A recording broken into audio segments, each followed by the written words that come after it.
I've decided to start a new life without you. Those words just hung there, suspended in the air of the upscale restaurant where we'd gathered to celebrate my daughter's college graduation. Gregory, my husband of 28 years, was standing with his champagne glass still raised, his announcement crashing into the moment like a wrecking ball right when he was supposed to be making a toast to Amelia's accomplishments. The clinking of silverware stopped mid-chime. Conversations froze halfway through words. 50 pairs of eyes flicked back and forth between Gregory and me like a tennis match, waiting for the tears, the shouting, the dramatic exit they were sure would follow. Instead, I smiled. Congratulations on your honesty. My name is Bianca Caldwell. I'm 54 years old, and until that very moment, I'd been playing the devoted wife and mother so well it deserved an Oscar. I'd put every single one of my own dreams on hold to support Gregory through 3 businesses, 2 career pivots, and what felt like 1,000 soul-searching phases. I'd raised our brilliant daughter Amelia, who was sitting next to me now, her graduation cap still perched on her head like a crown she'd earned. Her face was frozen in horror. From the corner of my eye, I caught sight of Cassandra Wells, Gregory's much younger girlfriend, fidgeting uncomfortably at a table tucked in the back. She was surrounded by people I'd called friends for decades. Friends who apparently knew about the affair, but never thought to tell me.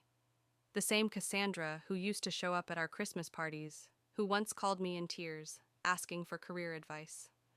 With practiced calm, I reached into my handbag, pulled out a sealed cream-colored envelope, and set it down next to Gregory's plate.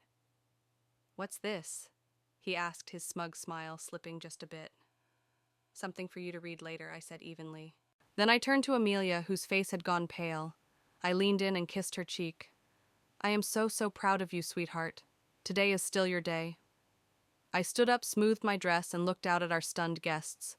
"Please, everyone, enjoy your meal. I hope you all have a lovely afternoon."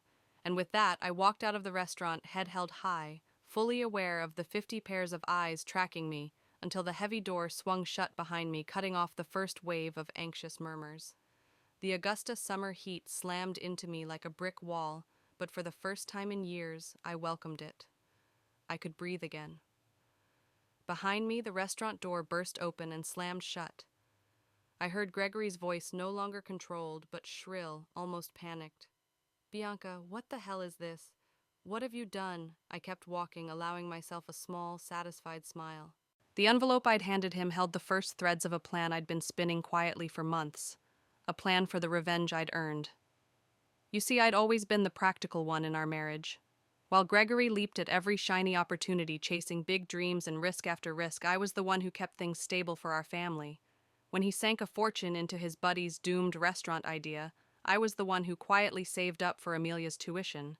When he quit his stable job in the middle of a midlife crisis to follow his passion selling handcrafted furniture, a passion that lasted exactly 6 months before he got bored, I was the one working late nights at Truvanta Corp to keep our lives afloat. And my own dreams, they got shelved. I kept telling myself after Amelia graduates, after Gregory settles down. Then 3 months ago, I noticed oddities in our bank statements, tiny transfers to an unfamiliar account. After 2 decades of managing our family finances, they were bright red flags. I could have confronted Gregory right then, but something made me hold back. Maybe it was intuition. Maybe it was the chill that had settled between us over the past year. So I started quietly digging, and what I uncovered was worse than I'd ever imagined. Gregory had been moving funds into a secret account for over a year. He was wining and dining Cassandra at expensive restaurants, buying her jewelry, and even scouting beachfront properties while telling me we had to cut back to save for retirement. Then I found the text messages on his phone accidentally left unlocked one evening. They were planning their new life together and congratulating each other on how he was finally breaking free. They even talked about how the perfect time to announce it would be the day after Amelia's graduation, the day he planned to make his grand exit. But here's what Gregory either forgot or never truly understood. I've been a financial professional for 30 years. I know money trails. I know how to find hidden assets. And I still remembered the prenup we'd signed 28 years ago, when I had more family money than he did the prenup he had insisted on, ironically, to protect his future earnings. That prenup contained a fidelity clause that would end up being his undoing. While he was plotting his grand escape with Cassandra, I was quietly building my case. I spoke with attorneys.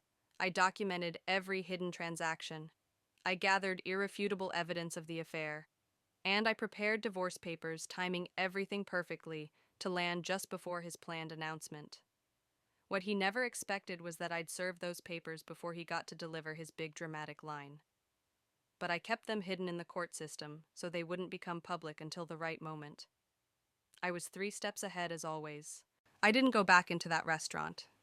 Instead, I walked straight to my car and drove home our spacious colonial in Augusta's historic district, the house we'd bought together 15 years ago. The house Gregory was already promising to Cassandra in those text messages he thought I'd never see. I pulled into the driveway and stepped inside what had once been our shared life. Everything looked exactly the same, the family photos lining the walls, the antique grandfather clock I inherited from my father, the worn leather couch where Gregory and I had once dreamed of our future. But nothing felt the same. The space felt hollow, like a stage set after the actors had left. I climbed the stairs to the master bedroom and opened the closet. There they were, Gregory's suitcases already packed and hidden in the back, ready for the grand exit he'd planned for the next day. I smiled to myself. Gregory was always meticulous about the little things like clothes, but oblivious to the things that really mattered. My phone buzzed nonstop with calls and messages, friends from the restaurant, Amelia, even Gregory's sister Diana, who had flown in for the graduation. I ignored them all except Amelia's text. "I'm okay. This isn't your burden. Enjoy your graduation day. We'll talk tonight. I love you." I had protected her from the truth for months, not wanting to overshadow her final semester. I knew she'd be angry that I kept this from her, but she'd understand someday. She had inherited my practicality, and her father's charisma, a combination that would take her far. Hours passed. Then I heard Gregory's car pull into the driveway. The front door slammed open. "Bianca!" He bellowed, his voice ricocheting through the house. "Where are you?" I was sitting in the living room, calmly reviewing documents on my laptop. I closed it as he stormed in, his face flushed, the envelope clutched in his hand. "What is the meaning of this?" he demanded, waving the papers wildly. "You served me with divorce papers today. Of all days, I kept my voice cool and even. I thought it aligned nicely with your plans. You wanted to start your new life, Gregory. I'm just helping you along." "You had no right." "I had every right," I interrupted firmly. "Just like you had the right to choose Cassandra. We all make choices, Gregory." His face shifted from anger to smugness. "The prenup expired years ago," he sneered. "Any lawyer will tell you that." I allowed myself a small, satisfied smile. Actually, it didn't. Section 12 clearly states that the fidelity clause remains in effect for the entire duration of the marriage. Maybe your lawyer should have read it to you. Oh, wait, you didn't consult one, did you? His face went pale, the realization finally sinking in. The prenup he had insisted on back when he wanted to protect his future wealth was about to cost him everything: the house, the vacation property, his share of our retirement accounts. His big public announcement had become the most expensive moment of his life. You can't do this to me," he said, dropping onto the couch, his voice small. I looked at him with a mix of sadness and resolve. We built this life together, and you chose to end it, not in the way you imagined, but end it all the same. His phone started buzzing insistently. He glanced at it, then ignored it. Cassandra, no doubt. The careful plan they'd cooked up was unraveling right before their eyes. "You've always been calculating, Bianca. But this is cold," he said, switching tactics. "What about our history, 28 years together? Doesn't that mean anything to you?" I studied him, this man I'd loved for so long. The man who held my hand through 2 miscarriages before Amelia came into our lives. The man who surprised me with a Charleston weekend for our 10th anniversary. When did he change? Or had he always been this way, and I was too blinded by loyalty to see it? "Our history meant everything to me," I answered quietly. "That's why your betrayal cut so deep."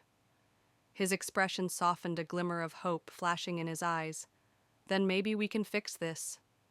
People make mistakes, Bianca. This wasn't a mistake, Gregory. It was a year-long plan. You moved money in secret. You looked at houses with her. You prepared to humiliate me in public." He tried to deny it, shaking his head. "You're exaggerating, am I?" I said, pulling out my phone. I opened the voice recording app and pressed play. Gregory's voice filled the room. "After the graduation, I'll tell her it's over. A public setting is better. She won't make a scene." Then Cassandra's voice chimed in. "And she has no idea about the money." Gregory's voice again. "None. Bianca trusts me completely. That's her weakness." His mouth fell open, horror spreading across his face. "You recorded our conversations. That's illegal not in Georgia," I replied. "As long as one party consents, it's legal. And in our own home, perfectly within my rights." He stood up abruptly, pacing like a caged animal. "I need to make some calls." "Of course," I said. "Your attorney might be a good place to start. By the way, I'll be staying at Diana's tonight." "Diana's?" he asked, stunned. "My sister's house." I nodded. "She's quite upset with you, actually. She saw you and Cassandra together last Christmas and confronted you. You told her you'd end it. When you didn't, she told me." He looked like I'd punched him in the gut. His eyes darted wildly. "Everyone's betraying me." Ironic, isn't it? I picked up my purse and the small overnight bag I'd packed earlier. "You have until tomorrow evening to get your things out of the house. After that, the locks will be changed." As I reached the door, he called after me, desperation cracking his voice. "What about Amelia? Have you even thought about how this will affect her?" I stopped, cold anger burning through my calm exterior. I turned slowly to face him. "Don't you dare use our daughter as your shield, Gregory. You didn't think about her when you planned your little beachfront fantasy."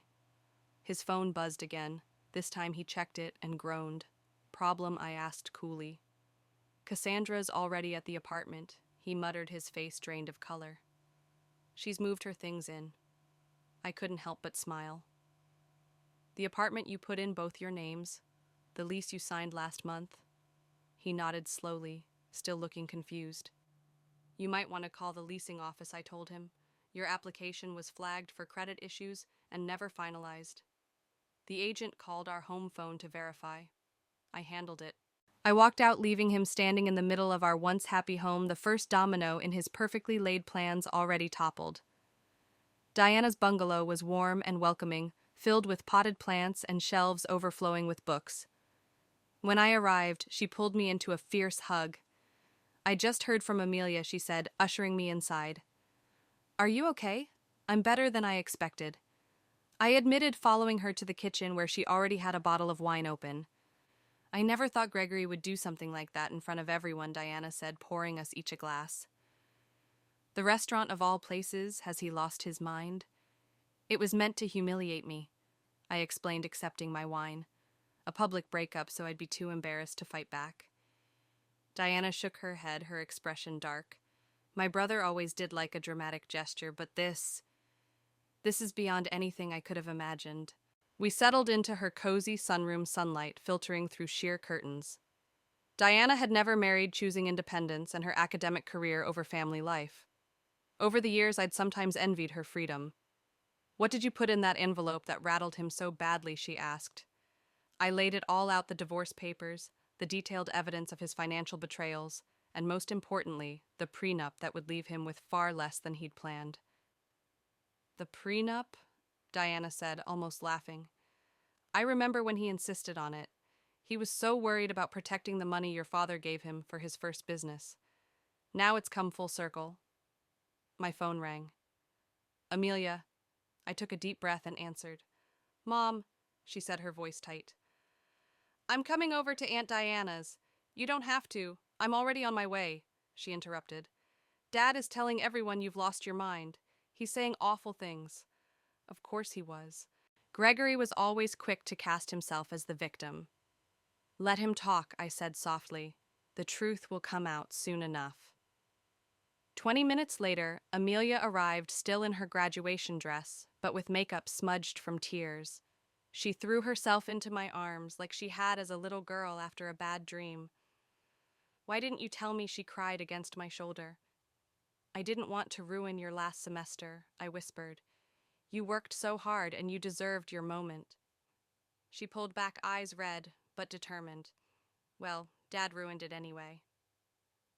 We moved to Diana's living room where I told Amelia everything the affair, the financial deception, Gregory's plan to announce our split publicly.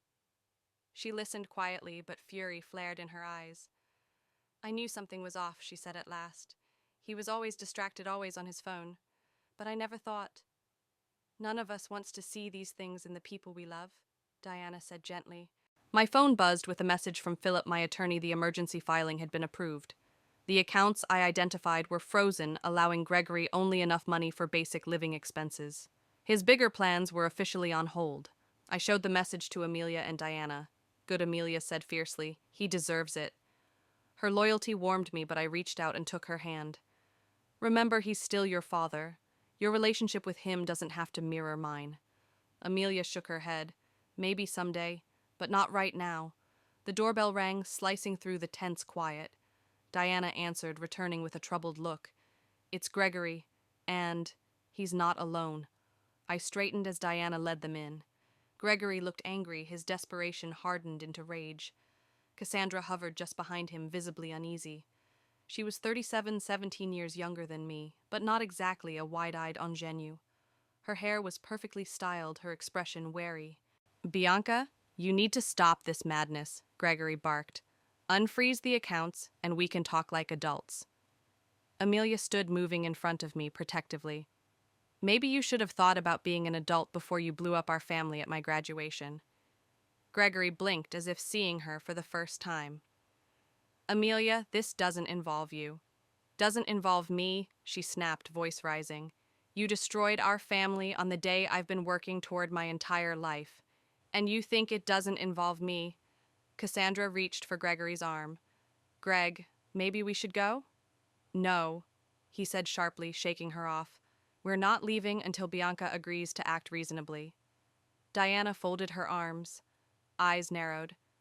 My sister-in-law seems to be the only reasonable one here. I remained seated, serene. For years, I'd been the peacemaker, smoothing over every conflict. I was done with that role. The accounts will stay frozen, I said calmly. A judge will decide asset division in 3 days at the preliminary hearing. 3 days? Gregory spluttered. How am I supposed to get by until then? You have your personal account, I reminded him. The one you've been quietly funneling money into for a year. Cassandra turned on him, eyes wide. A separate account. With how much in it, Gregory ignored her, his face contorted with frustration. This is vindictive, Bianca. Perhaps you never really knew me, I said. Just like I apparently never really knew you. Amelia stepped forward, voice shaking with rage. Did you know he was going to announce it like that at my graduation? She demanded, eyes locked on Cassandra. Cassandra shifted uncomfortably. I thought he'd talk to your mom privately. I didn't expect a public scene. Gregory's eyes snapped to Cassandra, anger flaring. Cracks were already forming in their perfect plan. I think you both should leave, Diana said firmly. You've upset Amelia enough. Gregory reached for Amelia. Sweetheart, you have to understand sometimes relationships just change. Amelia's expression hardened. What I understand is you're a coward who stole from our family while I was working 2 jobs to pay for textbooks because you said money was tight. Gregory's face fell. That's not how it was. It's exactly how it was, she cut him off. Please leave. I can't look at you right now. The silence was deafening. Finally, Gregory turned to go, Cassandra trailing behind him. At the door, he looked back. This isn't over, Bianca. I'll fight you. I met his gaze steadily. You're welcome to try. They left and Amelia collapsed onto the sofa, sobs shaking her shoulders. I pulled her close. You were amazing, I whispered, stroking her hair. Diana reappeared with fresh glasses of wine.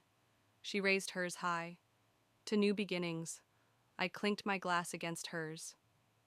Indeed.